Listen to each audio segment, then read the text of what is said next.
Good evening, Blue Otter League family. We are here for yet another week of Blue Otter League Masters, and we got a great matchup tonight. My name is Yanni. I am joined here by Fury. Fury, we have two of the better teams in the league, and I mean, they have some stacked rosters. Yeah, two undefeated teams as well. Obviously, Dorado Gaming, they have dropped a couple of games, 4-2 overall. Go Next Gaming, however, 4-0, but both teams insanely stacked. You look at the lineups of these teams, and immediately you think there's going to be an absolutely insane series tonight. I personally think one of these teams is quickly 2-0ing, or both of these teams are going to just absolutely battle out the entire time and go for a full three-game series. Oh man, I have no idea. Honestly, if you put a gun to my head, I would not be able to tell you who was going to win this game. But I mean, this is going to be such a crazy series with both of the junglers overrate on the one side for Go Next Gaming versus Riddy on the other side for Dorado Gaming Chi. These are the two best junglers in the league, man. I would say so. They are also very prominent names in BOL and in the amateur scene as a whole. Everybody knows the name Riddy from last split for sure. Riddy being on CB Midnight when they won BOL Diamond when it was just Diamond. Now, as we can see here, we are going all the way into the Masters Plus side. So Riddy still going to try to hold his own coming into this split, but on the other side, Overrate, also a very well-known name in the scene, and also a very strong jungler. Both junglers like invading a lot. They like trying to get early leads over their opponents. I don't know how that's going to work in this game unless we're just going to see absolute bloodbaths the entire time between the two junglers and constant 2v2s and 3v3s in the top side. Yeah, and not only that, you know that Overrate's got that big competitive background. You and I were talking about it, and I had a discussion with him earlier. Did not know that he was a professional Gears of War player back in the day, which is actually super dope. Yeah, he's an OG for sure. Overrated. He's been around for some time, just in the competitive space overall. You know, you got to have those fast hands, quick eyes for Gears of War. I don't know if it translates too well into League of Legends because I don't know anybody that's going to be wall bouncing and looking for quick snipes. But still still has the hands, I would The imagine, for competitive somebody. blood in him, you know? Yes, he's Like got when that you dog in him. Yeah, when you play at a competitive level, it is actually quite important to, you know, have skills that translate from one game to the other. And, just being at a high level can translate from game to game. Mhm.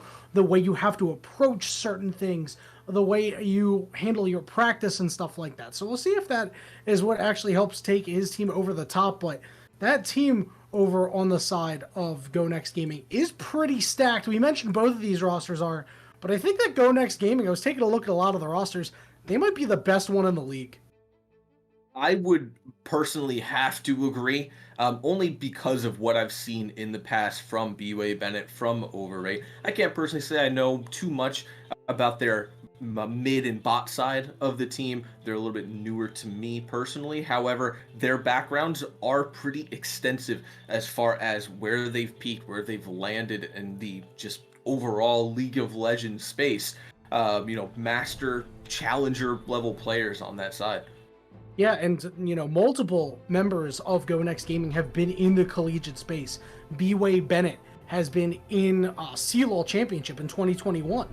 Made it to the round of 32, which is no small feat. Meanwhile, the bottom lane, Ben Hart Vance and Jay Radius, these guys were teammates on the University of Maryland, Baltimore. So these are guys that have the competitive acumen, couple that with overrates in another game, and you've got a team that's really formidable and knows what needs to be done. And we'll see how they execute on that as we head into the draft. And we already see a couple of bans coming through. Tristana and Lilia getting taken off the board. Whereas on the other side, we see the Senna and Ash go.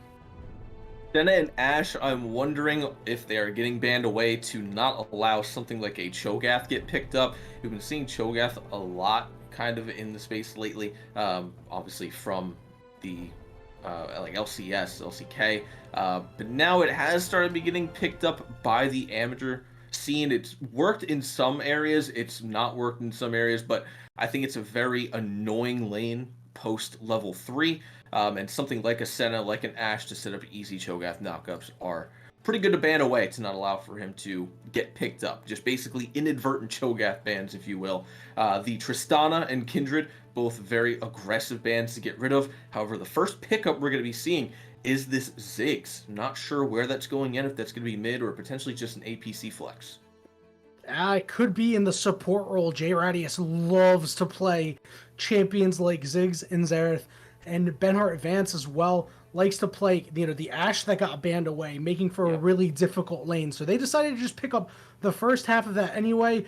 Don't know if that's a pick for Shima either, but you touched on the Cho'Gath, and it got me thinking, maybe they just send it mid lane with Shima. That's a champion they've played. We see Jinx is going to be the first pick here for the side of Dorado Gaming. So, it's a solid pick. This is a champion that we see on Joker fairly often. Yeah, Jinx is a very good champ to be able to sit back and just farm, as well as become hyper aggressive if she's able to get a takedown, or if she's easily escalated by some kind of enchanter support, something like a Renata, something like a Lulu we might see come out here. I would like, especially with the Jarvan, J4's got a lot of lockdown, should see a lot of that early on. Xin Zhao is going to be a good hover for that as well, just wanting to be just as aggressive. You want to look for quick ganks early and often and just try to get your lanes ahead. J4, depending on what we see on the blue side here, get picked up, may look for a 3 camp and go straight into the bot side. That's obviously just the normal pathing for him. However, with the jungle changes, it's going to impact his XP just a little bit. I don't know how much that matters in our scene here. I think that was more of a target for, way up LCS, things like that. But I don't know if it'll be an impact in this game, as we do see another couple pickups come through. Jhin getting picked up as an ADC for Go Next Gaming. Pretty good at being able to sit back and do the same thing that Jinx does. Yeah, but are you going to be able to sit back when this Jarvan is rushing you down? If this is a Ziggs support like we think it could be, there's not that much room to escape. The only thing you can really do is try to desperately keep the Jarvan away.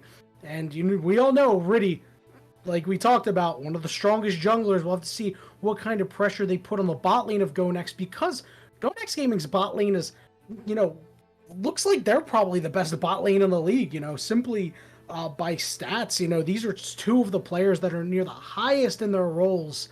And, that's going to cause a lot of pressure to come down on Dorado Gaming, which could be why they elected to pick up the Tahm Kench.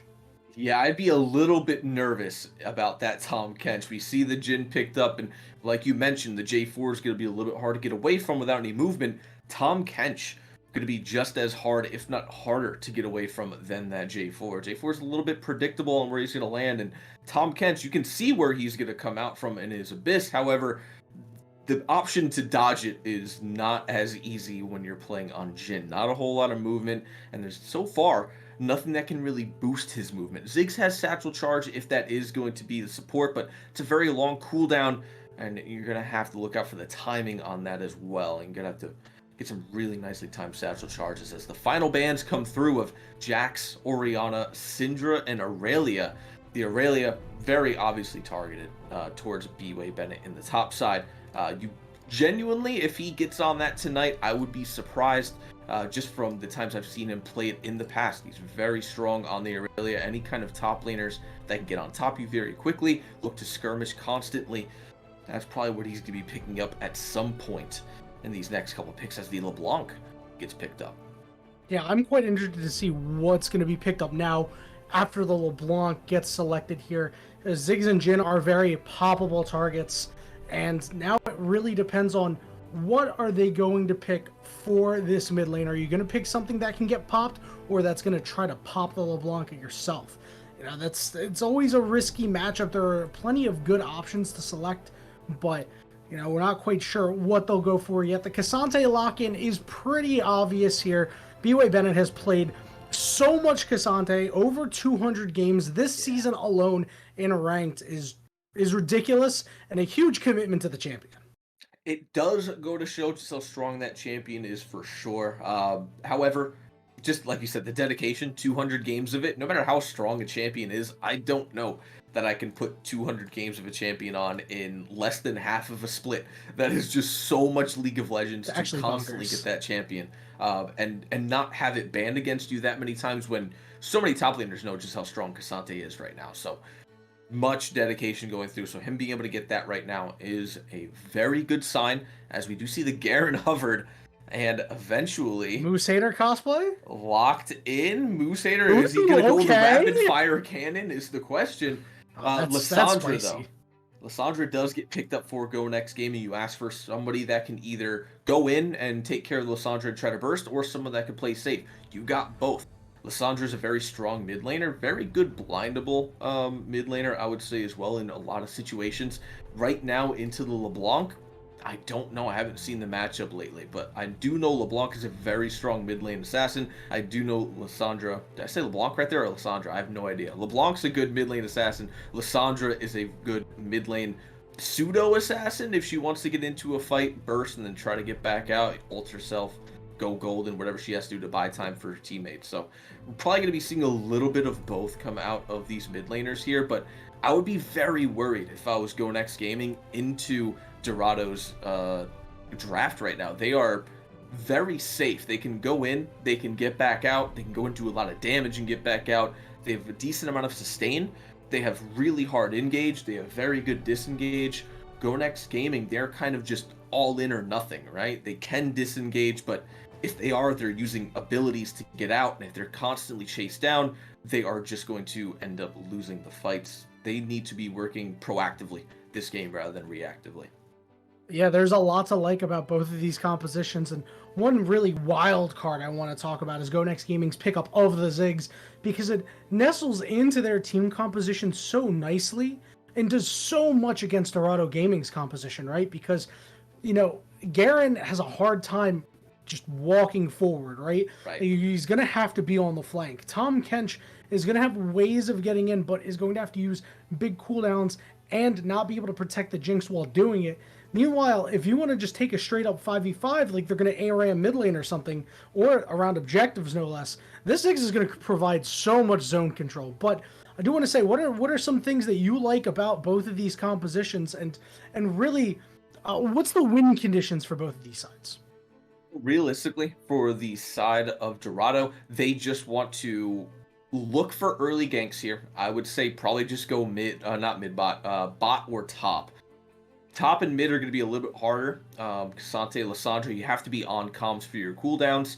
Bot side can be much easier to engage on. So we're looking to see J4 completely sit on the lane of Benhart Vance and Geradius. And then if not, if they play this too slowly, if they're not looking to escalate a lead early on, we're going to see Go Next Gaming take full advantage of that. They have a little bit of early damage in the Jhin if he's going lethality. I would hope he does.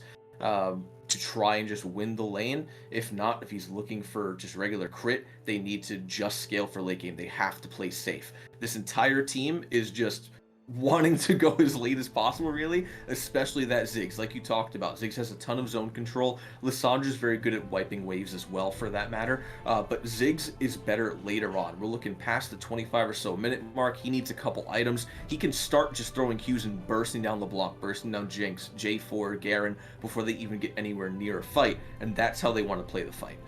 They want to just play at their pace, not let Dorado dictate the pacing of this game, or else that's just where they're going to fall flat. Now, we know that Go Next Gaming has not dropped a game yet this season. Is this composition crafted by Dorado Gaming with this Jinx, with this LeBlanc, and this Jarvan, the formula to finally knock off Go Next Gaming at least once? It's possible for sure. I think this draft that they have may be a tank killer. I think it could look really good if played well, as long as they're constantly on their communication, you know, looking for pathing for J4 to be able to actually get a successful gank off, because like we talked about, Cassante, Lissandra, a little bit hard to gank, especially if their cooldowns are still up, you know, that Glacial Claw is still up to get out of a fight. If Ziggs has his Satchel Charge up, he can really only use it on one person at a time, unless Dorado's just standing on top of each other, but Tahm Kench and J4 going in at the same time can't imagine that's what's going to be happening. Somebody is going to die in the bot lane on a gank. And I think Yeah. Dorado could do it. Yeah, they've got ways to break through, but they're going to need to make sure they get ahead at least a little bit early, right? You know, LeBlanc is one of those champions you really want to get rolling, potentially unlock some roams. Jinx is a champion you'd like to feed kills to early, but is mostly your late game insurance policy. But if the Jarvan can't get anything done in the laning phase, that's going to cause a lot of problems. And Xin Zhao is the perfect champion to rebuff those sort of ganks. And with these two junglers so equal in skill level, I'm really interested to see how this shakes out. Riddy, the king of the jungle so far this season, reigning champion as well. Now, he's come out and said that he's not considering himself the king of the jungle. He's, you know, it's master tier level now. It's a master league. He's going to, you know, just go about his business and try to get the job done. The question is Overrate going to stake his claim to the throne? That is the question. We'll find out the answer to that question coming in just a couple minutes when we get on to the riff for game number 1, GoNext Gaming versus Dorado Kai. See you all in just a second.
everybody. We are on Summoner's Rift here for game one. We have finally made it. It wasn't that long of a wait, let's be honest. I always just say we finally made it because, we out here and we love some Blue Water League Masters action. So, Because we're Go always Next ready. Gaming, Dorado Gaming, Kai, and already spotted out here, already doing a pretty good job using the standard as a ward. But full 5-person invade early on, looking to get some vision early on, I guess. Yeah, it looks like GNG going to go ahead and try to just establish their dominance really quickly in the jungle of Ready. Like I said, both of these junglers are pretty aggressive, so being able to get overrate in, get some vision on where Ready is going to help him tremendously early on here. However, he is going to get spotted out, but he has started the sweeper, as has Oh, Ready, yeah. and all of that warding is just going to go away. And there's some free gold to Garen, some free gold to Lissandra, and just a couple solo laners getting their gold off of some wards, and that is all about that's going to happen there. However, Go Next still sitting up in the jungle of Riddy in a very weird position. I'm not sure what they're looking for right now. I don't know. Maybe they're waiting for somebody to walk through. Maybe they're going to take the blast plant over. You see, Tom Kench is moving over. They're going to hit this blast plant. Tom Kench did not have a ward, so this was a really good timing. Wow, you called that completely. Yeah, cute E-Boy showing up to the blue, checking on it for his jungler. However, doesn't have a ward to put it down, and just as he leaves line of sight, we see B-Way Bennett hop over the wall with his bot lane to freely take this blue. Now J4 really be able to capitalize on that? Does he spot out? Maybe he sniffs out the vertical jungling here, or do you think he goes bot lane and ends up missing that blue? That's gonna be a big part of his pathing here. Well, the way they came in, right? They came in, and there was a good ward on the tri-brush by the bottom lane of Dorado Gaming. So they saw them walk from the river at a weird angle, right? So Right. maybe they have an idea of what's going on, but Overrate wisely heading blue buff to blue buff. Yep, smart, corner to corner, blue to blue. Will not have any problems trying to 3-buff J4. However, Riddy does kind of sniff it out here. He is heading towards Overrate's jungle. I don't know He's a how level up. well he's going to fight this. He is a level up, however. Oh, who Spites got it? Oh, it's going to be doesn't get taken it. by Overrate. Yeah, and Overrate still down a level, but had a little bit more HP already. Unfortunate for him, knows that he is screwed here, and he's only going to get one buff this time around. Very, very sad times for the jungler of Dorado Gaming. See these bot lanes just chilling out. A little bit of poke put out here by Joker, but some in response here from J Radius. And it's going to be so hard to play into that Ziggs. We talked about it earlier. I mean, the poke is going to come down hot and heavy. Absolutely, it is. And as we see Ouch. here in the bot lane, Joker gets knocked back. The pain train is actually pulling up to the station. Vance flashing Oh, for the my. fourth shot, not doing quite enough. Now cute E-Boy is going to be in a little bit of trouble. They are going to get away, but they're rooted up. One more auto attack will do it. And it is first blood going over to Ben Hart Vance, the best bottom lane in the league, getting the kill. That is all 4 summoners blown for the side of Dorado there. Nothing left, whereas on the side of Go Next, we have a heal and still the barrier flash, and Riddy and Overrate are going to fight around these Raptors here. It already missed his knock up there, so it's going to be no further engagement here. Riddy still, despite getting that, I believe, it looks like he did, still on the rough end of a couple of these, really just trying to get into the jungle of Overrate, but that means he hasn't been able to pay attention to the bottom lane, and his bottom lane's already behind. Exactly. It's hard for him to move anywhere now with him being, I wouldn't say so far behind, but just behind in general. He doesn't have his blue. He hasn't really been able to clear out his camps as quickly as he'd probably like to. We do see Overrate moving into the bot side of the map now here as well. He's going to be looking for a lane gank. Probably going to posture up in this alcove and wait for his bot lane to show up. Mid lane earlier, we didn't really see it, but Shima did have to flash after General Zilliana flashed on a gank from Overrate in the mid lane, where we did see a small skirmish of a 2v2. But Joker and QD Boy walk up to lane here. We'll see what happens with Overrate. Yeah, they're doing a great job of selling this, too. Overrate right here is going to try to go in, but misses onto the Jinx. However, they're splitting them apart. Now Jinx has been sequestered, and down goes Joker. Very nicely played there, despite a little bit of an iffy, rocky start from Overrate. He is able to still get on top with the help of Geradius and that satchel charge, as well as that minefield. Riddy now looking for a gank of his own. Gonna be a little bit harder though. I don't know what much they can do with just J4 and Tom Kench unless he's willing to wait here until Jinx gets back, but it looks like he may just finish that back. And that's always a bad feeling. got it He canceled the back. They didn't have any vision on that either. That is crazy. And just a great job of the bot lane of Go Next to really just mess up the timings of Riddy here. That has got to be frustrating. It's been a rough start for Dorado Gaming.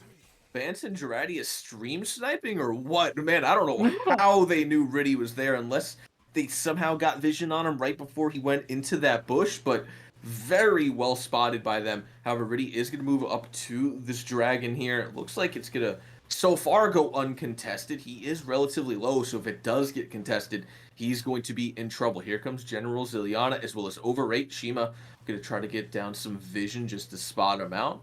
1,500 left on the Drake. They're going to need to take this quick. Overate's going to get over. Like who's going to secure the dragon? It's going to be taken away by Overrate. Now Riddy very low. Zilliana gets into the middle of the pit, but Overrate goes down. It's a 3v1. Is Zilliana going to be able to kill Riddy? It's going to be Vance picking that one up, and it's now a 3v2. Oh, Joker is so low. The flash forward. Radius is going to be able to pick that one up, and now Vance is trying to keep J Radius alive. Went on cute E-Boy for a second, but is now fully backed off. It's going to be kills aplenty for everybody, when despite that, the dust settling, Overrate was the one who picked up the dragon. I honestly thought Joker was going to get out of there alive. The amount of damage that Captive Audience did by Vance was tremendous. Almost stepped on another one, was killed by it, was able to just dash out, but could not expect the flash forward to end up dying to that. But overall, still a pretty solid fight. Go Next, obviously, get the Drake to get the early Ocean Drake, but a nice couple of kills go on Ashima there. Now 2-0-1 on this LeBlanc. That's kind of what you were talking about earlier. You want LeBlanc to have these early kills, and so far she should have the advantage over Lissandra to start being able to take some longer trades and look to actually get kills. Things you never want to see, Fury. A LeBlanc on the enemy team with 2 kills at the 7-minute and 30-second mark. That is rough in every sense of the word.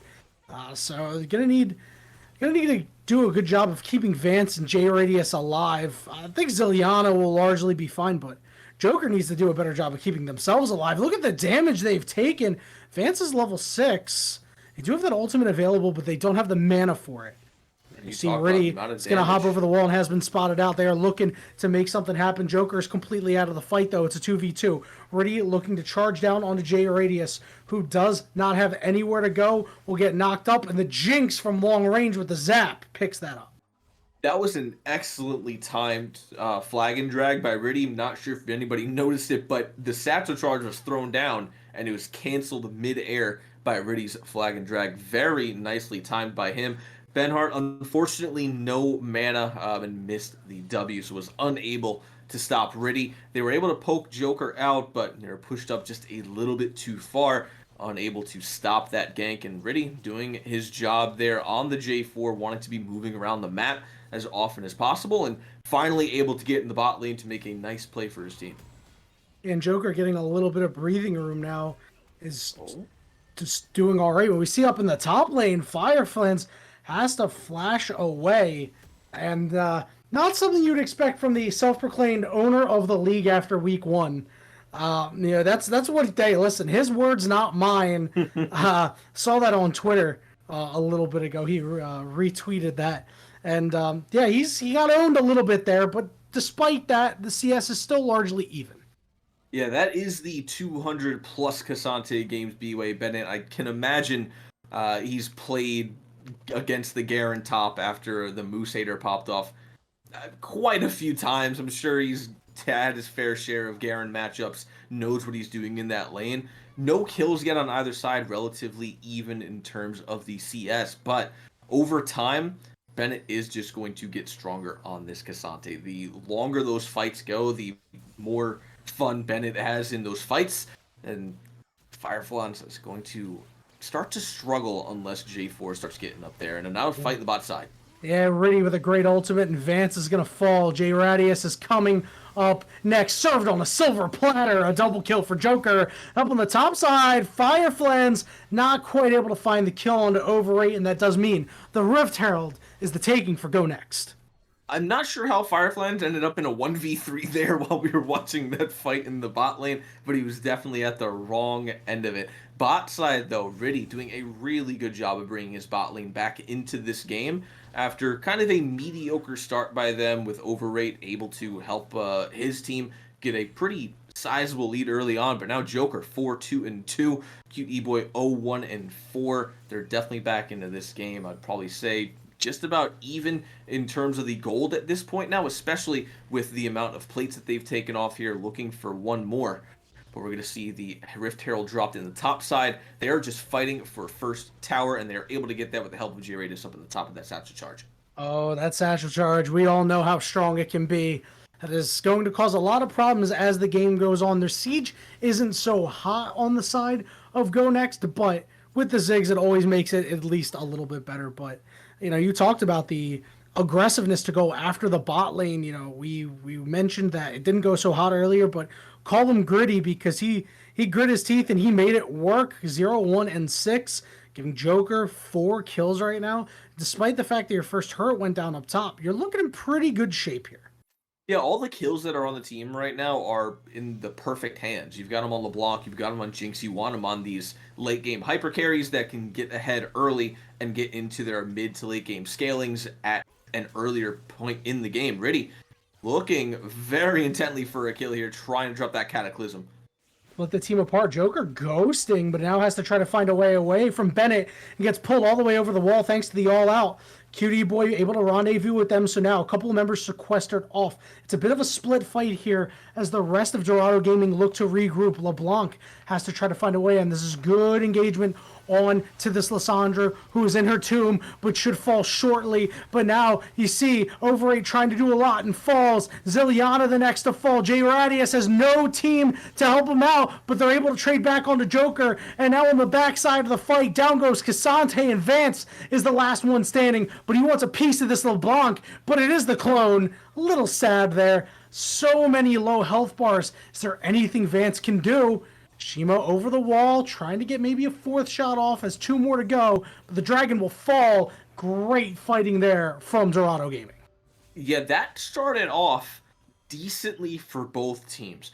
B-Way then ulted Joker to the other side of the wall under his own tower, took a lot of tower shots, got Cute E-Boy to go over there with him. His team was in a 4v3, something they should have been able to win. Unfortunately, they were terribly mispositioned in that river. They were completely sieged by the side of Dorado. They cut off Vance, they cut off B-Way Bennett, and they were able to turn the tide in their favor and turn what should have been a losing fight into a only winning fight. I don't really believe they lost much in that. A couple summoners used for safety, but that's about it. Shima comes out with another 2 kills, now 4-0-1. Joker gets a couple assists, Fireflies gets a kill, Riddy gets a kill. Everyone's on the board now. It's 10-6. We're about even on the gold here. It's a 300 gold difference for Dorado. And you see where it is right now. 600 gold lead in the top side on B-Way Bennett, and that is really about it for them. Everywhere else, they are starting to lose, except for Ziggs being ahead over Cute E-Boy. I think that's a little bit of a given, just given the champions. But everywhere else, I'm shocked, I tell you, shocked.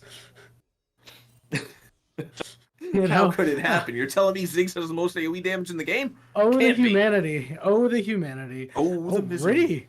Riddy was able to find the kill onto Lissandra. Now Overrate trying to use the red buff to get out. Shima in hot pursuit, looking for more. A knock up there. They've rooted him up. And now Overrate with that ultimate. It's gone vulnerable. Shima caught in the corner. And it's a big shutdown going over to the Xinjiao. Not sure how Shima ended up getting locked in the red there, but dashed over, started taking the bot side. Ends up going down. Here comes the TP. Bennett on the flank, looking to find Joker. Could not land the all-out. Cute E-Boy desperately trying to get Jinx over to safety. Bennett still looking to find at least Cute E-Boy. Find the knock-up onto Joker. Now Joker under the turret with 4 tanky members there. And Joker will fall. The turret will fall as well. And the go button was hit by Go Next. Perfect timing for the bot side there. Wonderful TP by B-Way Bennett. Nice TP as well. Oh, excuse me. Sorry, I just got caught off there. I was in my other stream up. Oh, wait. J-Radius could be in a little bit of trouble. Shima has plenty of damage and is ready to dispense it, but is down to about half HP. Overrate showing up, looking to engage onto the Jarvan. There's a lot of going back and forth, but now Overrate's in trouble because Fire Flans has hit the teleport. Oh. Vance flashes over, takes the Blast Plant, but isn't going to be taken down at some point, I'm sure. The turret is no longer up. Fire Flan still chasing him down, and Garen is going to get there. No, he is out. No, he's out. Garen was going to get there. Why did I think that Garen was going to be so much faster? Yeah, I think it's just when you see Garen, you expect him to be able to push Q and run at you, Yes. and you're not able to get away. However, with Jhin, he's got Boots of Swifties, he has Fourth Shot, he's got Gale Force, he's got quite a bit of movement. He had to use Flash as well, but I think it's worth it to not get Firefly and see another kill. What I was saying earlier before my stream went down there was that it was a great TP by B-Way Bennett, a wonderful dive. They were able to get the lockdown onto Joker and Cute E-Boy. J-Radius coming in with that satchel charge to take out the turret before anybody else fell, and then a really nice escape in the bot side, but J-Radius can't escape this. Oh, no shot there, and the Cute E-Boy is showing up to cause problems for Overrate. Ciliana wants to get in there, but Overrate in the middle of 5 members now has been eaten by Tom Kench, and look at him just memeing, throwing Overrate in the middle of the team, the flash, but it does not matter. That's a kill, and the ping's going down onto the Rift Herald. This is an absolute bloodbath right now, and we're kind of seeing the issue with Go Next draft here. Benart Vance right now can't really do too much about the tankiness of the other side of the map here. His damage isn't really coming out in these 4v4s, 5v5s that we're seeing. It's helping with the lockdown, but that is not enough when it comes to actually needing to get kills on the board. Yeah, Vance was taken away as well. Yeah, Vance is not really able to find a way into these fights safely, and the fights are breaking out with, odd numbers. We saw that bot lane fight was an odd numbered fight. We see this most recent fight was an odd man fight. Oh, jeez, that was close. I knew he was out of range, but yeah, that's the kind of thing that makes you clinch just a little bit. You never know still with the Jhin hitbox. You think you're standing outside of it. Elevation's a real thing. Yep. Z-axis and elevation is a legitimate thing. Hextech is going to be our soul of this game. Both teams going to be fighting for their first one. Looks like it's going to be a full 5-on-5 on the bottom side here. Shima just trying to clear out the wave and now is looking to roam into this fight. Looks like the side of Dorado is sitting in a choke right now. Not really where they want to be against J-Radius, Ziliana, and B-Way Bennett, but they are forcing their way up the river. Shima looking for a flank. Shima looking to maybe pick off Vance. You see, look at Vance. Vance, no! Vance will actually manage to survive, and Shima gets chased off, and now B-Way Bennett is there. Ziliana cannot do that much. Does pull somebody in the frozen tomb, but that's a huge knockup by B-Way Bennett. Overrate on top of Joker, really trying to peel. Fire Flans is low, Fire Flans is down. Shima once again trying to do the assassin thing, and Overrate manages to find the Jinx, but the fight still goes on. 3v2 currently, and Vance lands the root. Are they going to be able to catch Gritty? No. He's not hitting the Gritty right now. He's not hitting the Gritty. No. Already actually gets the shutdown. He's really hitting the Gritty and the Wivel right now. He's trying to run away. As they can't do the dragon, but the fade away from J-Radius. And now, will he be able to find Shima? Shima lays the chain on the B-Way Bennett. J-Radius in a bad spot. Oh, does manage to survive. Almost manages to kill Shima with it too. But all said and done, oh my god, what a crazy fight. These teams in 5v5s are so tight. The fight's just go on forever too, because once Joker goes down, he's the most DPS in the game, right? So Joker dies early on in the fight, and the fight just ends up lasting a minute because it's all tanks who do burst damage. Shima, who's mainly doing burst damage, but can't really find a kill yet in the first, couple rotations of abilities. And then on the other side for Go Next, it's just Overrate and B-Way standing on top of you, autoing you down while J-Radius is throwing Qs and Vance is reloading his gun every 4 shots. So the fight lasted forever, was eventually a win for Go Next and then a loss for Go Next because Vance ended up getting caught out, unfortunately, and then they were not able to kill Shima. Dragon is still up. We're just going to see an exact repeat of what just happened. However, Ziliana's completely caught out on the bot side here. This is dangerous. Yeah, they're right back at it again. A couple of members on the top side of the river, and you mentioned Zilliana is cut off. Does have a teleport available, and you can see Shima going on the backside here, but has been snuffed out by Zilliana. The members are very low. The frozen tomb goes down, and Shima will fall. Really able to pick that one up on the other side, and now it's a 1v1 between the junglers, and Riddy is going to be able to flag and drag over, and is going to get eaten by Cute E-Boy to prevent a lot of damage. Curtain call comes down. Cute E-Boy doing a good job of soaking a lot of that, and the fight is still on. Riddy, the flag and drag back over the wall, is going to drop the Rift Herald, try to create some more pressure. B-Way Bennett looking for a knock up on the Joker. It's Joker and Vance on one side going after each other. B-Way Bennett got cut off from the rest of the team, and B-Way will fall. E-Boy picking that one up, and now Vance between E-Boy and Joker is getting the opportunity to free hit. Overraid in the pit is able to get a shutdown. Vance gets over the wall. Fire Flans is over the wall. Everybody's over the wall. Cute E-Boy's on the wrong side of the tracks. The teleport. Zilliana straight into Joker, and E-Boy will be able to find a way over the wall. J Radius is raining damage down, able to kill Joker once again. Another crazy fight. The team's throwing haymakers, and yet once again no clear victor.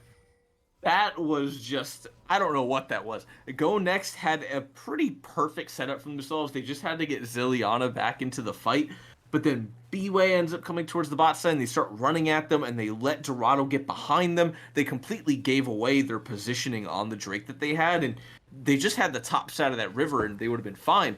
But instead end up kind of just sacrificing themselves by trying to make a play happen by just running face first into Dorado. It worked, and it didn't at the same time. I really don't know what to make of that fight. It went on for so long, and it was such just a Pyrrhic victory for both sides, losing pretty much their entire teams. And we're gonna see it again. It's not stopping anytime soon, Yanni. This Drake has to go sometime.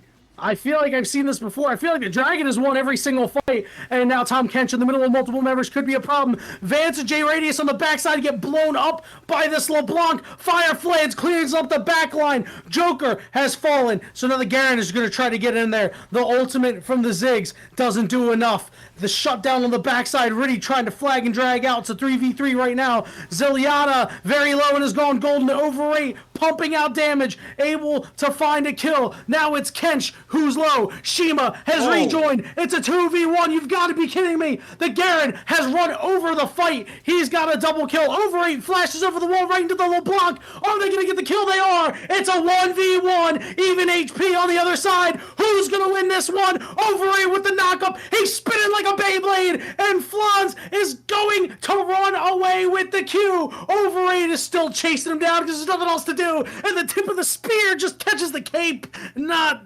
connecting onto the Garen. And another fight that ends up being a 4-for-4 Fury. Yanni, I can't say this game isn't at the very least entertaining, but so far the Drake is 3-0 on team fights, undefeated. He's going to stay up for a while. We are now at the 23-minute mark. I think they've been fighting around this Drake since 17, if I'm not mistaken.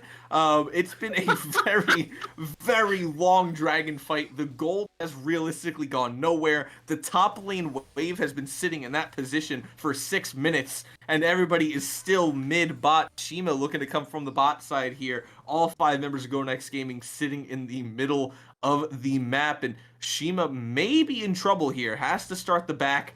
Go Next is going to start this Drake. They're going for the bang! This is a BOL banger, baby! Shima, though, is so far away. No teleport available because they used it to go bottom.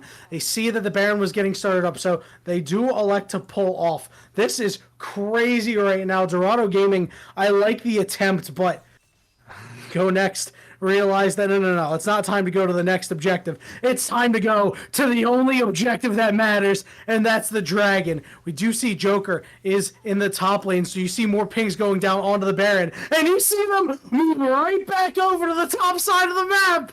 Although Shima is here, there are 2 members trying to take down this dragon, but they're going to pull off because they've decided to pull on the dragon, but this means Shima's not there. I really wish they would have just done Dragon and finished it really quickly as 5. Maybe just set one up, like send Radius up and just throw Qs at him and make them think they're all coming. But instead, they are just getting completely pulled around this map. They're doing it. Go Next. Oh, no. Okay. They finally put off. They found Riddy who's going to flag and drag over, but so many members are cut off. Not enough vision Oh my They god. have to go to Drake now. Dorado They has do. completely given up their control of the Drake when Joker went top lane. They could have taken the Drake super quickly and gone back up, I think, before that Baron was taken. However, they decided to go for the safe route and head straight top. Now, they're going to go back to the bot lane. This is going to be able to pull everybody from Dorado back into the bot lane. Will we see this dragon get taken? It looks like we will. It's finally going to get succeeded by Dorado. They're going to give up the first Hex. They said it's not worth another 5-on-5 fight. I say keep going for it. Just get everybody full build by the 30-minute mark for fighting over Drakes, and then fight it out from there. Well, that was anticlimactic. It was. Oh, we might see some plays happening here. Rudy with a huge ultimate, capturing 4 members. He's got to find a way out. Shima is able to pick up a kill, and Overrate is low. Overrate on top of Joker, but he will not survive. Garen dropping the sword down, and it's a wipe, a 4-for-0, a triple kill for Shima. They might have won the battle, but Dorado Gaming looked like they're going to win the war because they got the Baron in their eyes.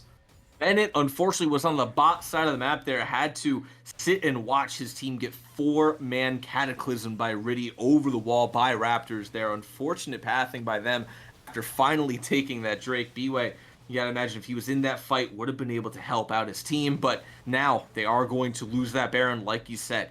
Will they be able to do anything with it? That is the real question. They need to start putting everybody in side lanes and start looking to push with this Baron. We already have Shima on the top side of the map with Riddy hovering, and it looks like we have Joker pathing up top as well. So their whole team has gone into the top side. We do see Fireflies pushing in bot with it, but we want to see them pull this around the map and look to siege. And now, really, the next move is where are they going to go? The map is very open here for Dorado Gaming. Meanwhile, Go Next, I'm sure they want to protect their bot side as much as possible, perhaps get themselves to the next soul point. But who's going to be able to stop this Garen? Yeah, I don't know at this point. Garen has kind of just been able to get freely into fights when we were talking about earlier, right? Garen has to just kind of run at you, and GoNext has a really good team to not let that happen. However, in every single one of these fights, he's been able to do just that. He pushes Q, he runs at you, he silences you, he pushes R, you're dead, and that's just the story of Garen. And now he's pushing into the bot side. It looks like the rest of GoNext are just kind of sitting under the towers. They're unable to really wave clear. I wish Radius would have gone haunting guys instead with of a dive. Vance gets blown up, but Shima gets caught and is going to go down. Riddy still barely alive. Is the turret going to fall? It is, but Overrate in the middle of 3 members. The flag and drag. He's going golden. He's gained a lot of HP. Zilliana is going to land the frozen tomb, and down goes Riddy. Joker trying to stay alive, is fairly healthy. We see Fireflies losing the 1v1 to B-Way Bennett. We asked who was going to stop the Garen, the owner of the league and the owner of Garen right now. B-Way Bennett comes up big. And that is exactly what I was talking about earlier, is that B-Way Bennett wants those long fights into Fireflies, just the 1v1s. As long as he can isolate him, he is fine in the fights. But like I was saying before that fight broke out, I wish Ziggs had gone the Leandries this game. We were talking about how he can just kind of sit back, throw Qs, and poke people. But that's not going to do a whole lot when it's Ludens being picked up on him. I mean, it's still going to do damage for sure. I just personally think a Leandries looks really good in this game. B-Way Bennett is going to be able to sit on top of people right now and just kind of soak up a lot of damage. He's finally got that Force of Nature picked up now, so Shima's going to be doing less damage to him. Anathema's Chains might not be a bad pickup for him as well if he's able to throw that down onto the block. Pause. Is that an elixir of iron in Jinx's inventory? That is. That's rapid fire cannon third item on Jinx too, or second. I can't tell if it was second or third. Rapid fire cannon already. Well, you're not gonna. It was second item also. Well, okay. But yeah, it looks like you're not going to tear through the Cassandra anytime soon. So that's gonna have to be somebody's job, and it's not the Jinx apparently. So obviously you're gonna try to get there, maybe with some sort of armor shred item, but we will see as we see this next dragon coming up, and the over aggressiveness of Riddy has made this game a lot closer than it was a little bit earlier. Shima on the side, J Radius takes a lot of damage, but they do lock down and find the little Blanc in response, making it a 5v4, and it's easy pickings for this dragon perhaps.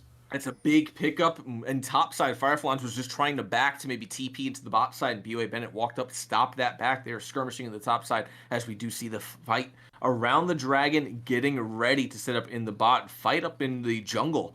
J4 going to be able to find BOA Bennett, and looks like Bennett's just going to be able to get over the wall. Yep, that's a shame. That feels bad, especially with what you give up here. Now that'll put Go Next on sole point here, which is kind of scary because if you're Dorado Gaming Kai, you're not ending this game anytime soon, although we could see an opportunity for a steal. It's low, but not that low. Ziliana doing a great job forcing Riddy away, and that is sole point, as expected. Yeah, that was a very good claw over the wall by Ziliana to stop Riddy from trying to make a miracle play on that steal. One away from Hex Tech Soul, which is really good for the side of Go Next Gaming. We're talking about how we want them to scale into the late game. The later on this game goes, the better it is for them. Joker needs an IE.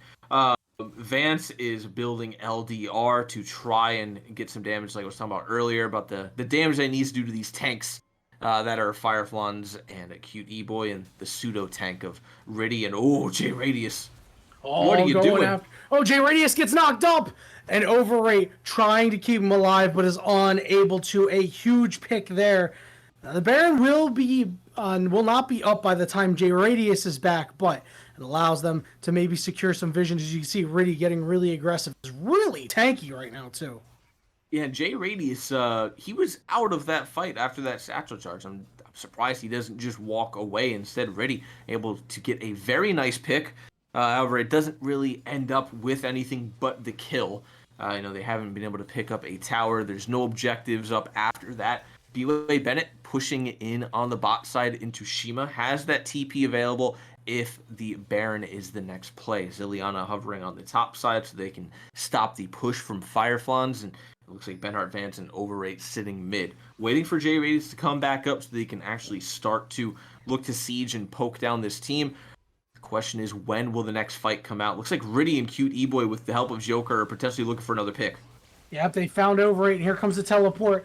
Not that much damage going down, but Joker needs to try to find a way out. Ziliana is on the way. Overrate has fallen, and now the Garen's on the back line looking to chase away some of the carries. Ziliana gets engaged on the flash. The ultimate from Jarvan. It's a double kill. Ziliana is down to about half HP. BOA Bennett on top of Shima. Joker trying to put out some more damage. Ziliana falls 5v2. It's up to Bennett and Vance, and Bennett is running away, trying to maybe get away and not taking a whole lot of damage, but there's a lot of health bars still left on the members of Dorado Gaming, and they're on the Baron. Yeah, it's an unfortunate fight there for Go Next Gaming. Walking into the choke when Riddy and Cute E-Boy exist, and obviously Joker able to just completely free hit. Oh, Solo Flans is about to die, but they are able to turn it around on BOA Bennett, and then the Jhin goes down next, and the Baron will be secured for Dorado Gaming. I'm not sure about that fight. They've had a Baron in the past, and they didn't do anything with it. I would say just let them take it again. There's nothing you can do to contest that as two people. Just allow them to take it, and then just counter siege them. You have Lissandra, you have Ziggs. You can just throw abilities out and stop the minions from coming through. You do so much damage to them. Instead, they try to contest it. They end up falling. The entire team ends up dying. Overall, it was a delayed ace. And now the rest of the map completely opened up. Dorado does have a long way to go to try to get these towers. It's only inhib towers and then the tier 2 on the top side. So Go Next can still contest this. It's just going to be significantly harder now that the gold lead is about 8k in favor of Dorado. Yeah, at 4k, it didn't feel like it was too bad. It felt like Go Next could still scrap, but then they started getting picked off one by one, and now this gold lead that you mentioned, that's 7.5k, 8k, it's gonna feel a little bit wider. Jinx is about 3,000 gold up on her lane counterpart. Pretty much everybody 3,000 to 2,000 gold up on their counterparts, save for the bottom lane and top lane, which you don't really care. Like, as long as your mid lane and your bot laner got it, you are all good to go. As the siege may start up here, there is good anti-siege at a J radius though.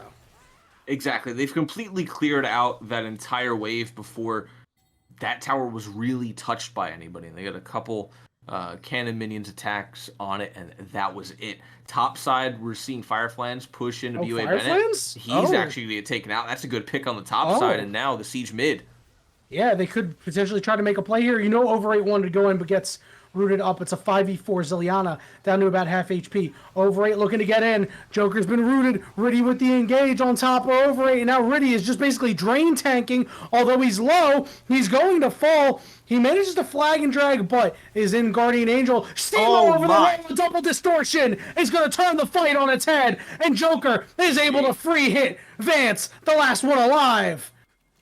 That has to be the end of the game. They should just be able to end through the bot side of the map here. They're not being aggressive. Is it the end of the game? I don't know. I don't know. There's long death timers here. Yeah. No teleport available on Flans for when he respawns. But they do have a minion wave, and you know that Jinx can shoot through these turrets, and LeBlanc's got enough magic damage to be able to do so much with the autos. They are on the Nexus turrets. It's a 3v1. Vance steps up, and Vance gets sit down. And the turrets will fall. And the victory for Game 1 goes to Dorado Gaming off the back of Shima's huge play. Yeah, that was a very good comeback. I wouldn't even want to call it a comeback for Dorado. It was completely back and forth the entire time.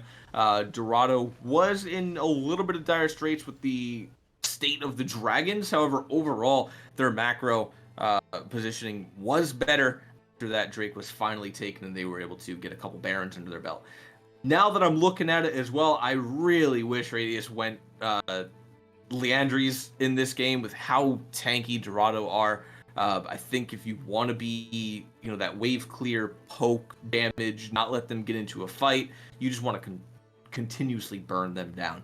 Eventually, though, Shima was able to just start finding insane picks. Fireflans got really tanky and was able to just solo people on repeat. Riddy had 30 assists. 39 out of the 40 kills on that team were on Riddy. He was all over the map and just absolute powerhouse this game. That was absolutely ridiculous. What a crazy game. And something that I noticed was we didn't really talk about it, but Joker did not go Infinity Edge until their very last item. Yeah, that's why I was pointing out the rapid fire cannon. I didn't super understand sus. it. Then putting out the rapid fire cannon, it just didn't dawn on me. Like, I even play a ton of AD carry. It didn't dawn on me that, I was like, something seems weird about that build, but I can't quite put my finger on it. There's not enough yellow in it. There's Kraken Slayer and boots, but didn't need it. Missing one key item. But I guess he didn't need it, exactly. No, I would say it was heavily escalated with Riddy and Shima. I think if they weren't as ahead as they were, this could have been a little bit more detrimental. Yeah. This game could have been way different. These teams are so close. You can tell, despite the fact that the kill score looked a little lopsided at the end, it took a hell of an effort from Riddy and Shima to make things happen. And everybody really played pretty well in every position. They did what they could. It is disappointing, though, to see Zilliana did not register a kill. Naturally, Lissandra is not like an assassin or is not known for doing huge amounts of damage. But the Frozen Tombs were okay. It just felt like there was a couple that were okay, this is really good, but not too many more outside of that. So we'll have to see what the teams do as they're going to head back to the drawing board, and we're going to take a very short break. And when we return, we'll hit you with the draft for Game 2 between Dorado Gaming and Go Next Gaming.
Welcome back, Blue Otter League family. So we've made it to the draft for Game 2 between Dorado Gaming and Go Next Gaming. Heck, I didn't even think that we were going to make it. We were doing a Groundhog Day scenario with Dragon a couple of times. Who would have thought that the two junglers that we really highlighted in this matchup, that objectives were going to rule the day? Yeah, that was not something I put on my bingo card, is that we're going to see 3 team fights over 1 Drake. But it was an absolute banger.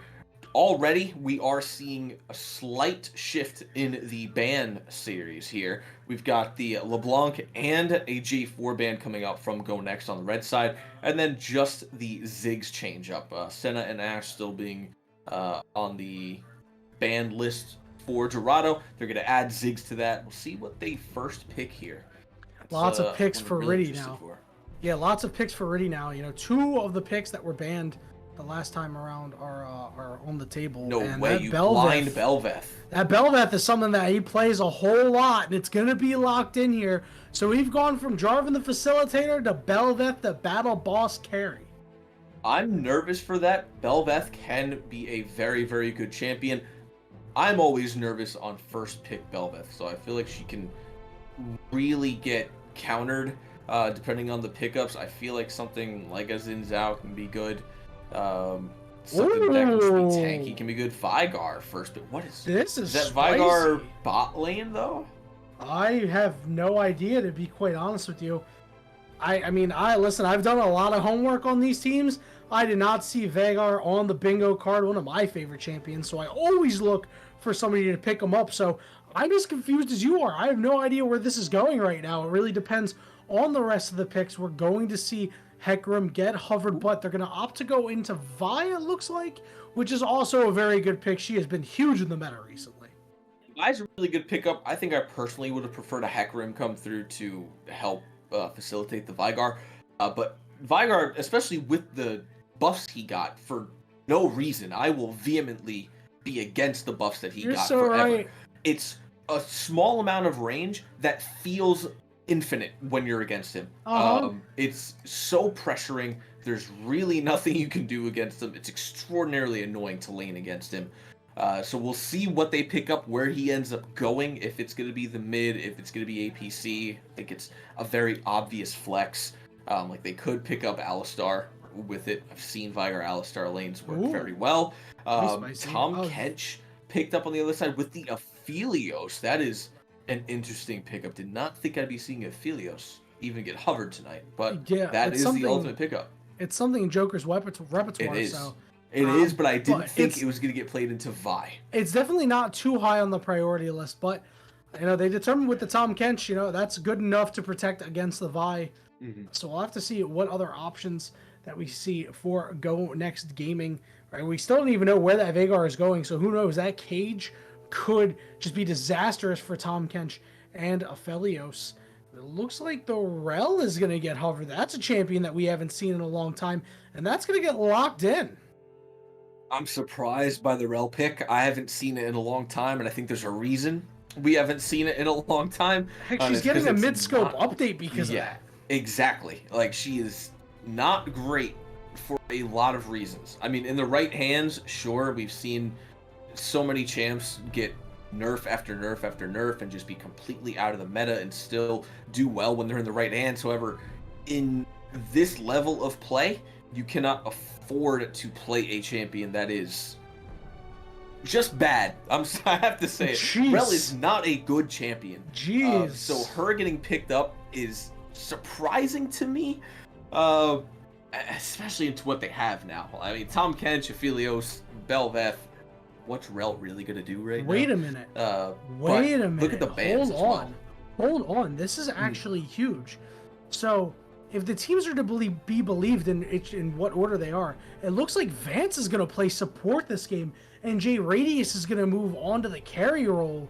And that's something that they have done at least a little bit. Vance is a primary support player, so we'll have to see it because once I saw that, I was like, that's not really in the wheelhouse of Jay Radius, but Veigar is, and now with the Orianna lock, and that confirms Veigar in the bot lane as the carry. Unless it's Oriana APC, and I highly All right, doubt listen, it. I've tried that. It's not good. Don't do it. Doesn't work. As you mentioned, a couple of bans getting taken care of here, and you saw that Dorado Gaming knew that something was up, and that's why they banned the Syndra. They had a feeling that something wasn't quite right.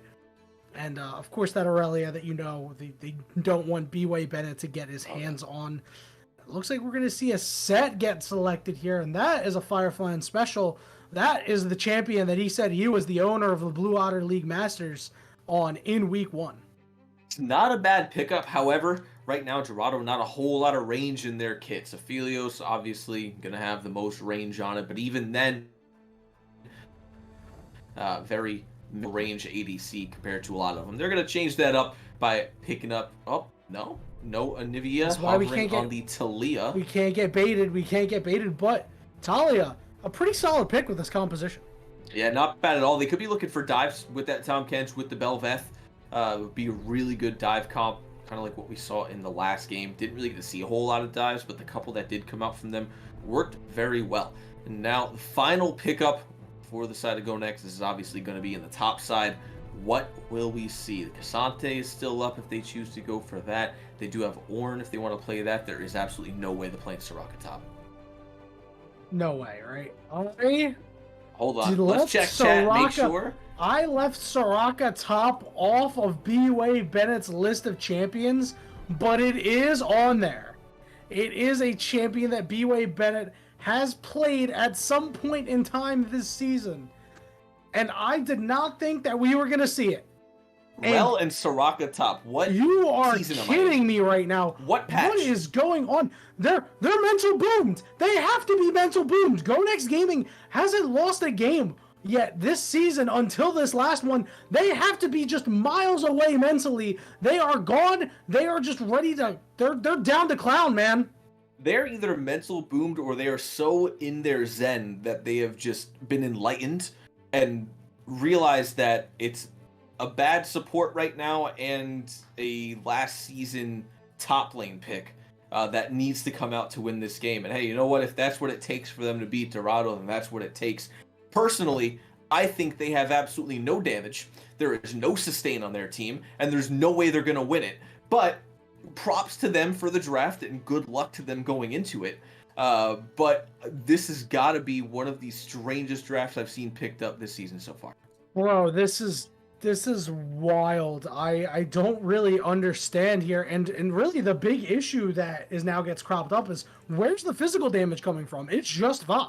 That's what I am talking about, man. There is no sustain. There is no DPS. Vi's going to get blown up. Vi's going to go in and just get blown up by somebody. Aphelios is going to be able to free hit her. I mean, realistically, what can she do? She can Q in, try to ult Aphelios, I guess, but then is able to chase with her.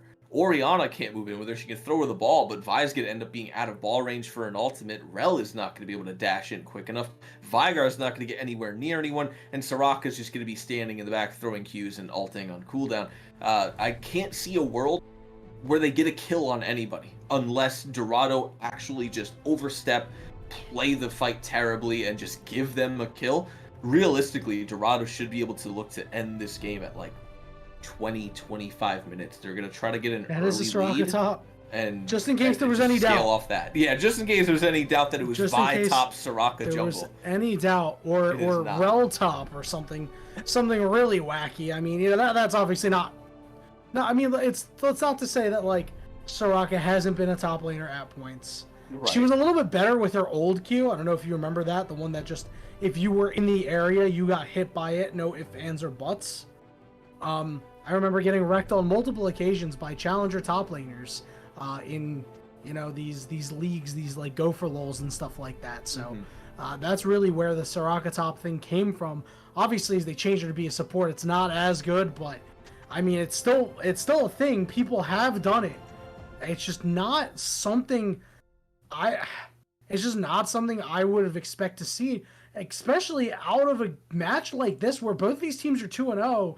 And Dorado Gaming is, certainly at least a bit of an underdog coming in, but this is really a match where you want to make a statement and show that you are a great team in this league.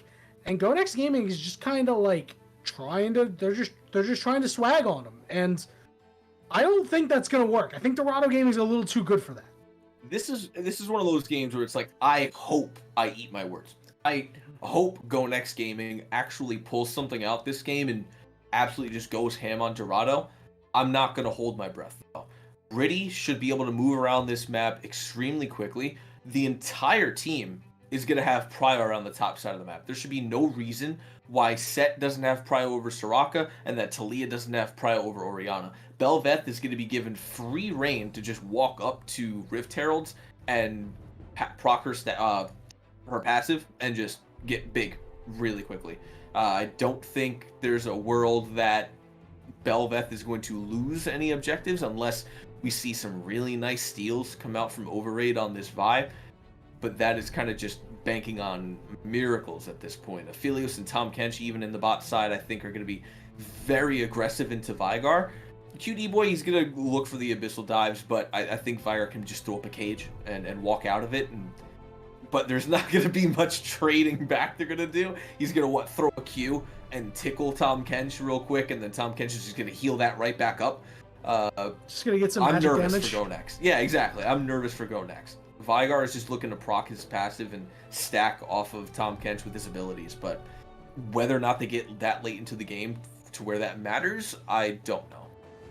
Yeah, it just feels like there's going to be no way of them getting there. And even late, like Aphelios is a menace. Obviously can be blown up quickly, but with Tom Kench on the case, I don't know if Vagar's going to be able to have any opportunities to really blow up this Aphelios. I am just absolutely floored at the draft. I honestly have nothing more to add about this draft. It is a draft of League of Legends. We are in the spectator delay, and when we return, we'll be back and we will give you all the action. What could be the final game of this 3-game set between Dorado Gaming and Go Next Gaming.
Ladies and gentlemen, we have a wild and wacky one here for you, and what could be the final game of the night between Dorado Gaming and Go Next Gaming.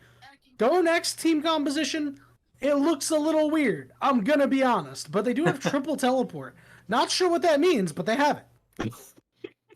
I'm not sure what they're looking for on that either. 3 TPs, 1 Ignite. It's going to be kind of hard to kill Bel'Veth if you're not running any like exhaust or any other sort of Ignite on someone else, but we'll see if it even comes to that later on in the game. This is going to be I would say, just from personal experience, I think this is going to be a hard game for Go Next Gaming to win. I think B-Way's going to have an okay time in the top lane. You know, he's just going to throw down Qs. He'll be able to farm relatively safely into the set.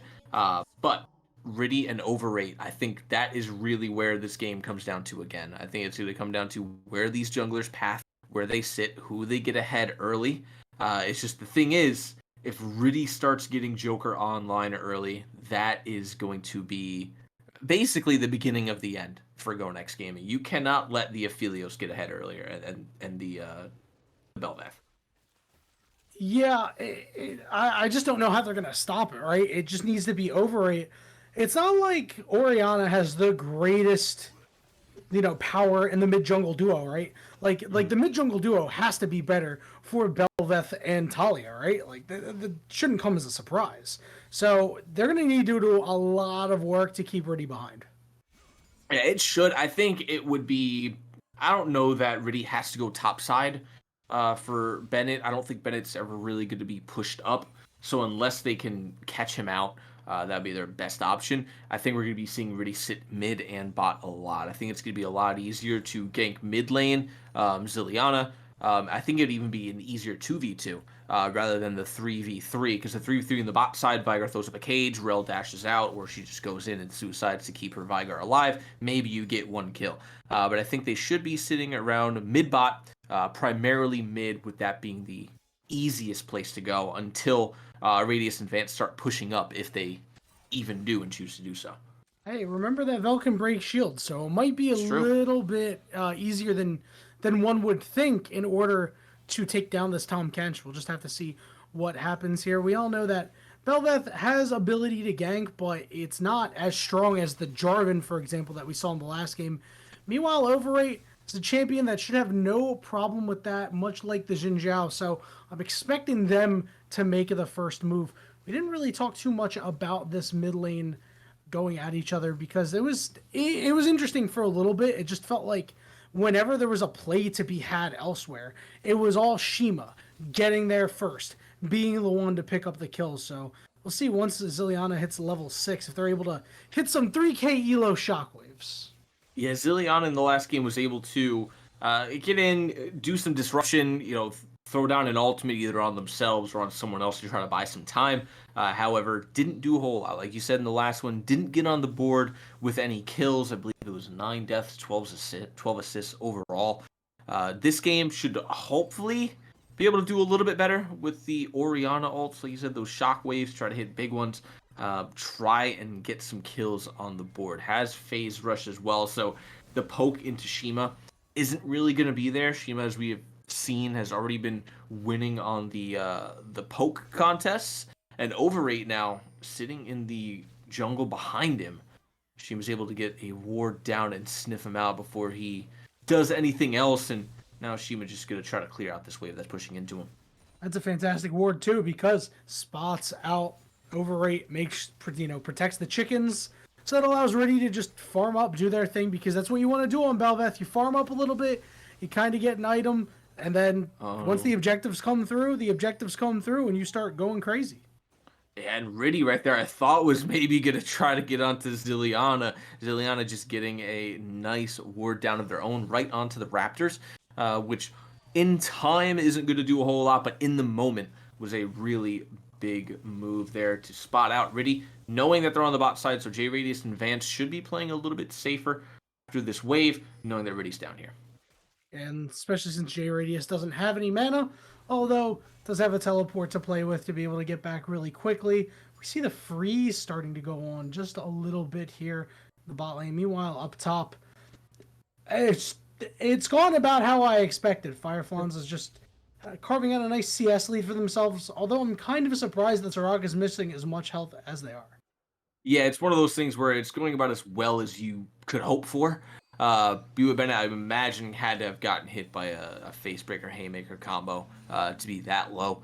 But now the wave pushing out away from him at the moment. Fireflies is trying to do his best to kind of just hold that wave and not let Bennett be able to sit back under his tower and farm freely. Mid lane, both mid laners level 6 Shima. We should be seeing him start to move around the map here. BOL Bennett in trouble. Ooh, Nice flash burnt there. And Fireflons getting the better of BOL Bennett this time around. A little bit different than what we saw in the early goings of last top lane, although there was not that much action there anyway. Right. Yeah. There's not going to be a whole lot. In the last game, it was just two tanks punching each other in the face.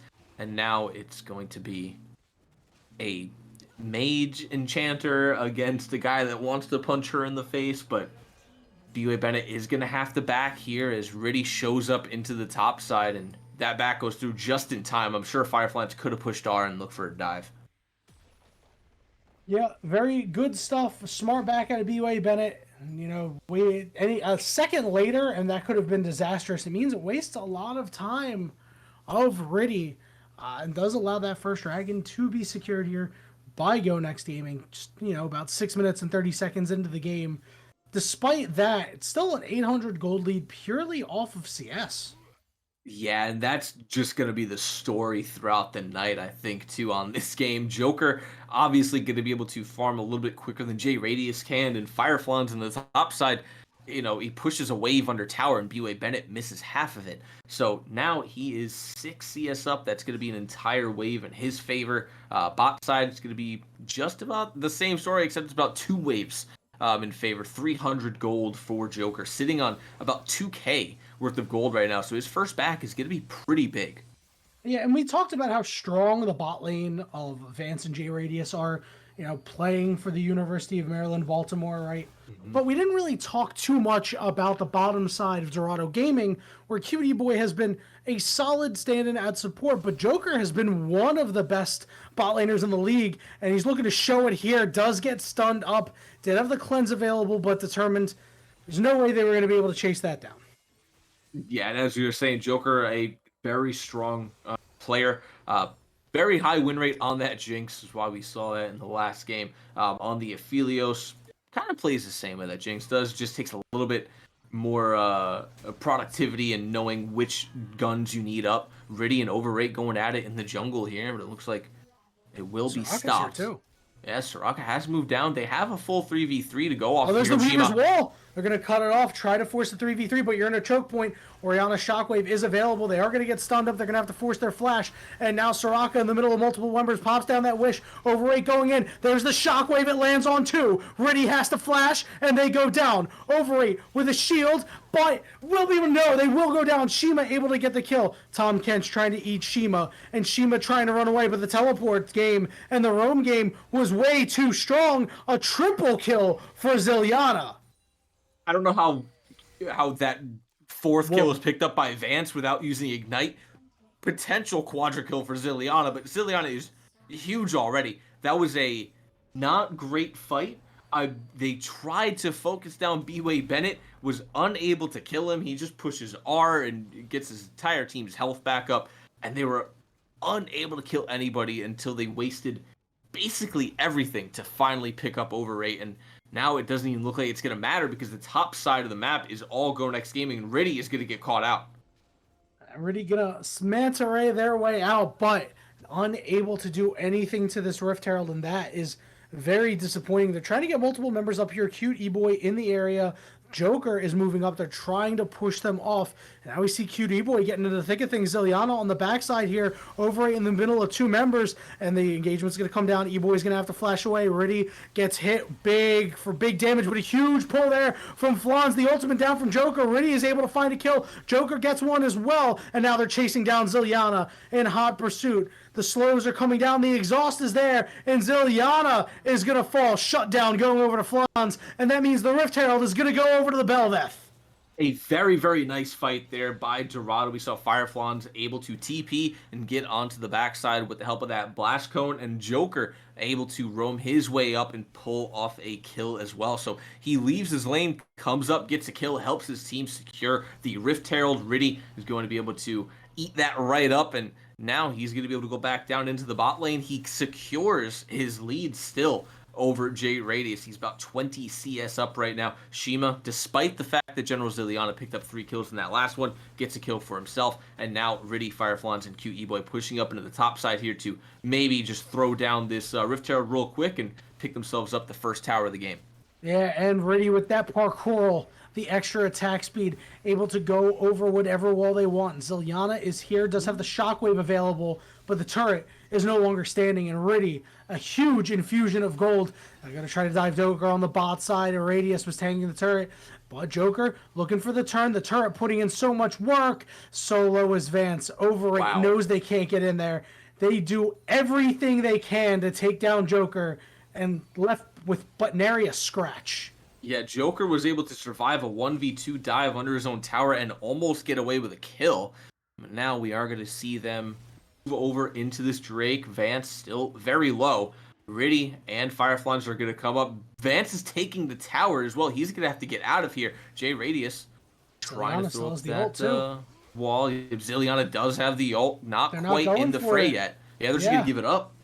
Yeah, and that's kind of hard to do when you're playing with an Orianna. Just get in there and throw your shockwave out and see what happens. It works so well in the first fight. And in the blink of an eye, it's a 3,000 gold lead for Dorado Gaming. And I got to be honest with you, I was feeling a little nervous after the initial fight from Go Next going so well. I was like, oh man, are we going to get clowned on and disrespect their composition? And I mean, I was excited to see it. We see Fireflans has found the Soraka. This should be bad news for the Goat Lady. And she's just getting punched in the mouth. Fireflies dropping the ultimate. And your wish cannot save you. Yeah, unfortunately not there. BO Bennett going to get caught out. Overextending on the Soraka. No vision in your river. You can't do that playing Soraka into a set when your tower is down as well. It was just not a good... Oh man, that was a good knockup though. Lock. The CC lock is too strong and the shockwave not enough. And Riddy walks in, gets a kill, explains nothing, and walks away.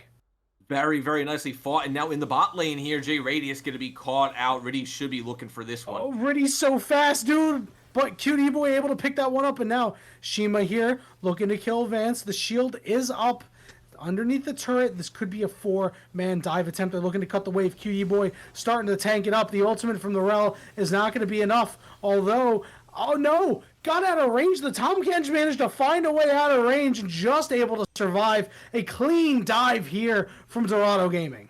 Yeah, now a TP having to come through from J Radius into the bot side here to try to save his tower. However, they are able to pick up 4 plates off of that there. That is a really big fight for them. They're able to pick up a couple kills and then move down into the bot side, get some more gold under their belts.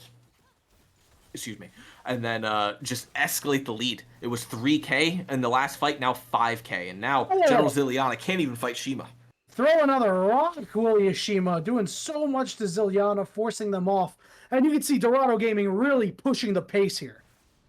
And I think the biggest change for me from either of the builds on the map right now is I love that a Leandry's Torment was picked up. Shima can have that. We'll be able to just completely poke people from a very long distance with a lot of rocks and do a lot of damage. Now 1, 1, and 3 almost has 2/3 of the way on the tier. And there are 2 stacks of Dark Seal as well.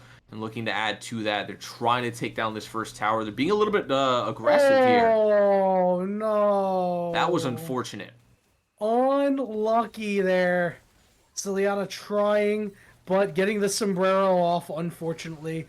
That does mean, set out of nowhere with the RKO, and Ziliana is gone, dust in the wind, and the rest of the squad is there to work on that mid-outer turret, and they're potentially looking for more.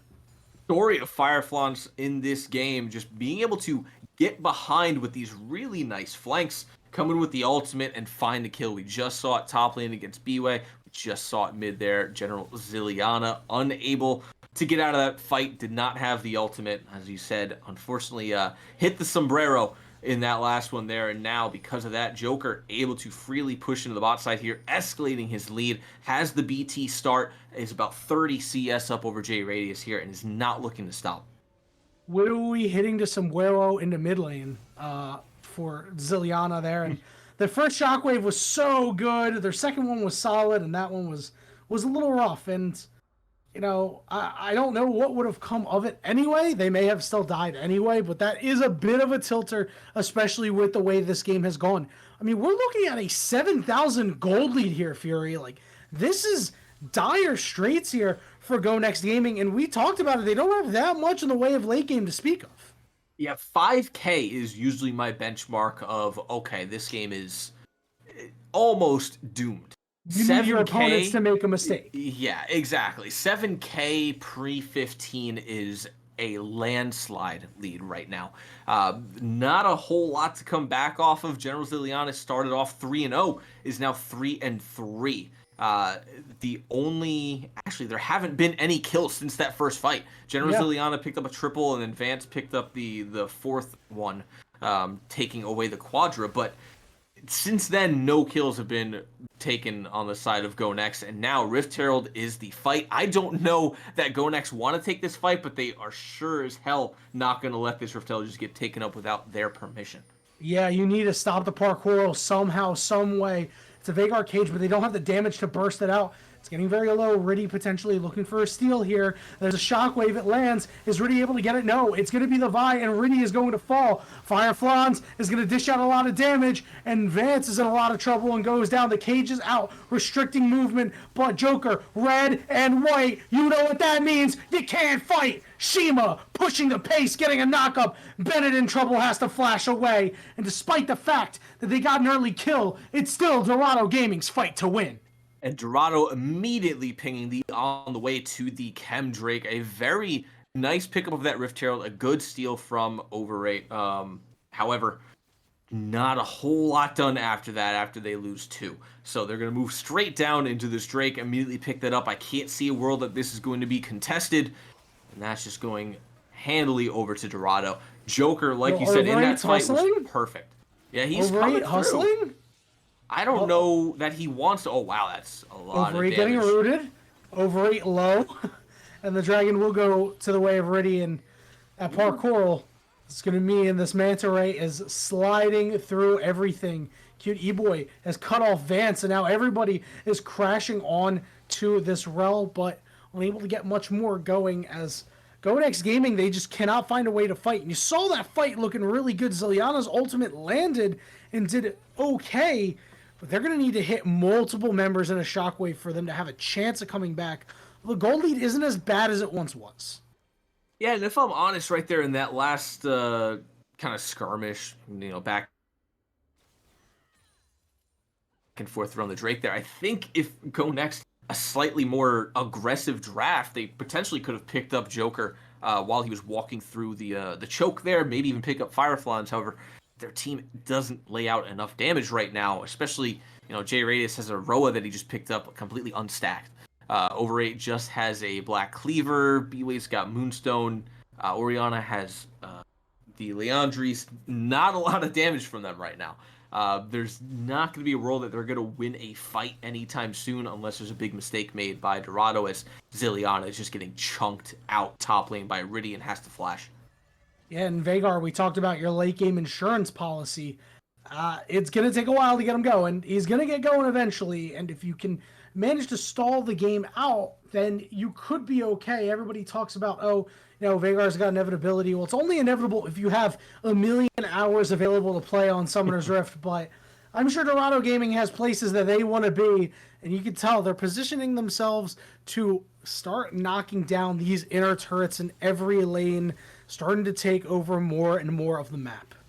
And it's going to be really hard for them to stall anything out. Dorado are constantly pushing right now. There is just tier 2 turrets left in the top and mid. Actually, bot side too, excuse me.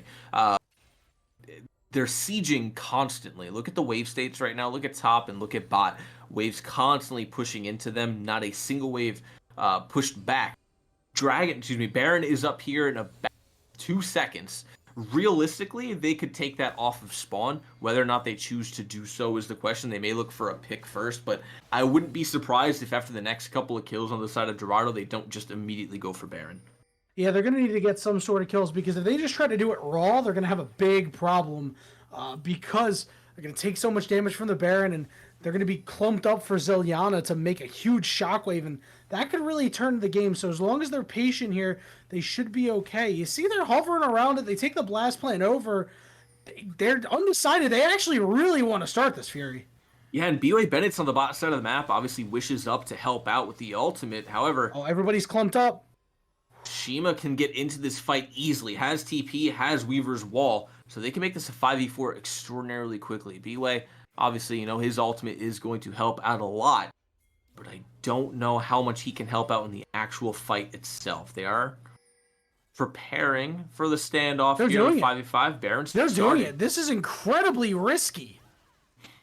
This is extremely let's see what's going to happen. A nice shockwave could really turn this. Talia showing up, Zilyana trying to get in there. The Weaver's Wall is going to get Zilyana a little stuck. Multiple members sequestered off. BOL Bennett in the back.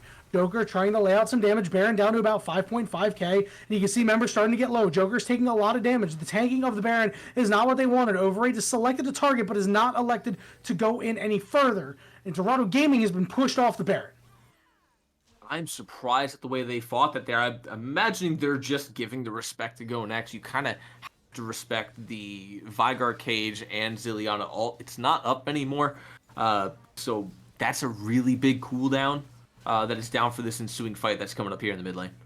And they might want to try to start something up here. You can see these teams love fighting over objectives. Overrate on top of the Set. Now Set looking to turn this one around. Overrate down to about half HP. J Radius trying to deal some damage to Shima on the side. Everybody grouped up.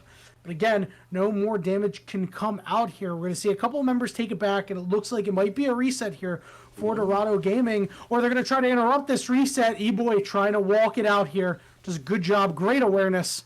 And now, Overrate heavy onto Joker. They're going to drop the ultimate onto Joker. Vance able to land a stun, but Overrate is low. The healing is coming out. Is it enough? It is not. Joker's on a killing spree. Vance is the next target while Riddy's on the back line ripping him up. Double kill for Joker. Bennett is low. And the next victim for Joker. Oh, Zilyana? No. They're the next one. It's a Quadra kill for Joker. J Radius is there. It's a pentakill for Joker. All the Jokers in the deck are dealt. And it's a pentakill.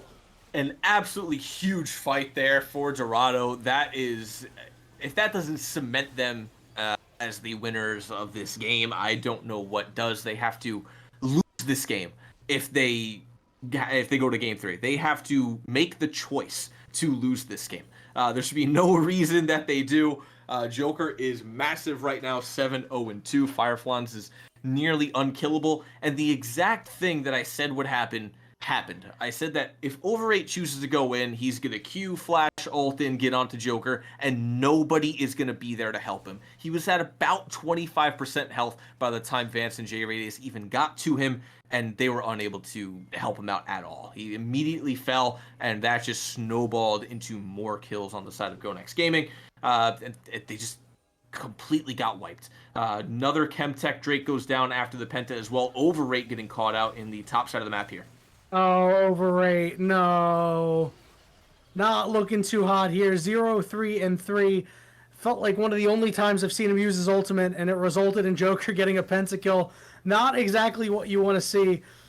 And the entirety of Dorado Gaming is now on the Baron. Zilyana does have the ultimate available, so there is still hope for a crazy ultimate, but Dorado Gaming doing a good job of making sure they're not all grouped up. You know Zilyana is hunting for it. Walks over a ward.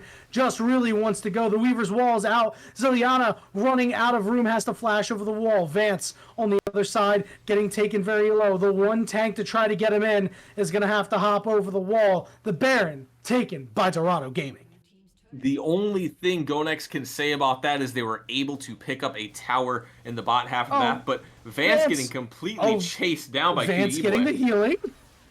Okay, Vi's going in. They're going to try to knock up Fireflans and keep him dead, but Fireflans is just sustaining so hard will finally go down. Everybody teleports, and they're going to be able to find another kill here onto Tom Kench. Shima could be the next target, and you know they want more. J Radius unable to land the stun. You'll take a couple back if you're Go Next Gaming because you need something, but this top lane is becoming a problem. The little minions doing work onto the turret. It's a 5v3 currently. The turret will fall. They have to be afraid of Joker here. Yeah, if I'm Dorado, I'm saying go ahead, TP mid, kill our top lane, kill our support. We will just DPS down your objectives on the top side of the map here. And now, Go Next are in trouble. Riddy's going in. Already is going in. Joker has green-white, so able to hit from a very far distance. Zileana really trying to get in there, doing zone control with the ball, but the top inhibitor falls. And this game is all Dorado right now. A 10k gold lead. They're on soul point. They've taken the top inhibitor, and all that's left is to work the rest of the map. Yeah, this is kind of just a group as 5 and look to end the game. There should be no reason that Dorado plays scared, because I don't think there's any way that Go Next really, truly wins a fight in a full 5-on-5. So if we just see Dorado group up, go top together, maybe do like a 3-2 split, top and mid with the supers and just trying to guide minions in on the mid side, they can just go back and forth between top and mid and just completely pull Go Next around the map. And now it might not even need to happen. The tiny master of evil is in a lot of trouble. He has been eaten by the catfish, and he falls. Well, that was going to be part of the plan that I thought was going to be their way to get back into the game. So, not quite sure if they'll be able to pull that off. It's a nice shockwave by Orianna, but it doesn't do a whole lot of damage. It does not save the mid-inner turret, and it's certainly not going to save the mid-inhibitor turret, a 5v4 right now, as the team continues the push. Yeah, Riddy, QD Boy, Joker, Shima, and Fireflon's all 5 members of Dorado sieging currently. The bot side of the map has a nice wave pushed in. Shima did help out with that before we was walling in there, so very nice macro movement by them. They're going to pick up this bot lane tower, moving on to the 3rd and final inhib tower, and 3rd and final inhib subsequently. But a fight underneath the tower here. Oh, Fireflon's on the backside, stuns up multiple members. The cutoff came from the Veigar, but so much true damage coming through. But the set will be the one to fall. The turret is going to go down as well. It's a 5v4 in favor of Go Next. But Go Next might have to go to next week because the unstoppable onslaught of Dorado Gaming Joker trying to make things happen is going to get eat up and is going to be taken away and got the shielding. And Joker is popping off, man. Doing so much. A double kill in that fight. Zileana's got nowhere to go. They're going to get knocked up. They're going to fall. It's a triple kill for Joker. 10, 0, and 4. And Dorado Gaming, they're a slight underdog, but they are going to be the favorites of the year. They are 3-0 in the league. And just like that, they take out Go Next Gaming, who were 4-0 going into tonight. Now 4-2. That was just a great game by Dorado. At the same time, welcome Aegis Esports for the raid. Appreciate you guys coming in. We are just at the end of our series, though, as Dorado go 2-0 on the night after a questionable Go Next Gaming draft. That was something. I don't know if that had to have been something that they planned, right? Like, you could see during the game at certain points how it could work. Like, it is possible for it to work, but they just got so far down, and what sunk them, much like last game, was the objective game, right? They go and they take possession of the area of the Rift Herald, but then they kind of stick around a little bit too much. They kind of just rush toward it after they back, and then that allowed them to take a lot of damage, and the rest of the team was able to walk through again. It was objectives that really sunk them, and that's something that Go Next Gaming is really going to have to think about, because now they're playing some really good teams in this league, and I got to be honest, I thought this was going to at least go to 3 games, but Dorado Gaming, light work. Yeah, I can't say I thought it was going to be this one-sided either, in at least game number 2 before, pre-draft. Game number 1 was extremely back and forth. If I'm Go Next and I'm wanting to VOD review anything, it's the 7 minutes between 17 and 24 when there's 3 team fights over 1 Drake. That was a just banger. I mean, it was fun for us to watch. It was sick. That was sick, man. If you're keep in doing that game, you hate yourself. No. Keep doing that. Keep doing that. I'm a big fan. If I'm in that game, I absolutely hate that. It just 6 straight minutes of fighting over one Drake, and that was, I would say, the start of the downfall for them. Just leaving side lanes completely open, unable to farm. And then game number 2, we talked about. I can't say it anymore on that one. That was just a draft diff, and Joker absolutely popping off that game, pulling off, I believe, the first penta in Masters. You know what? In I think you might be right. I don't think there's been right. any others. And of course, it was on the Aphelios. Yeah, a pick that we weren't really anticipating either, but they did a great job of protecting it. And I have to be honest, from the moment he got that second kill, I was like, oh my god, this is going to be a pentakill. Yeah, like, I think everybody saw it. It just clicked. It seemed like, yeah, it just seemed like it was going to be the most obvious pentakill in the world. He's just walking through, very casually sauntering around, shooting people with his gun, and then the Veigar gets served up on a platter for the last kill. He's like, oh, I mean, I guess I'll take it.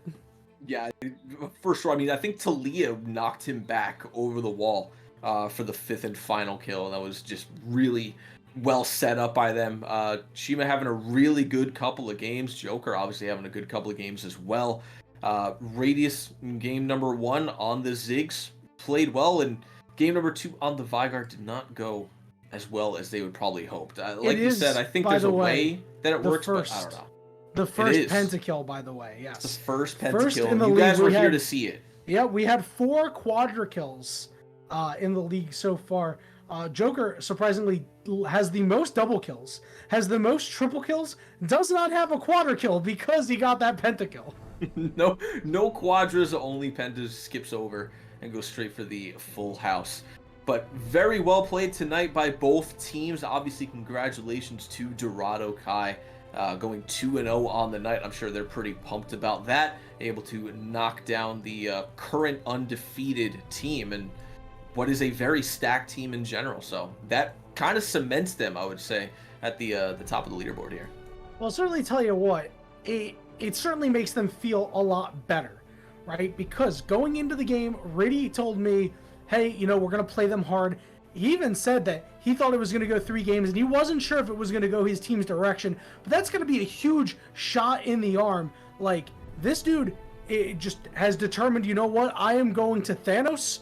I am going to take over. Did so much. Obviously, in that second game, it was mostly Joker.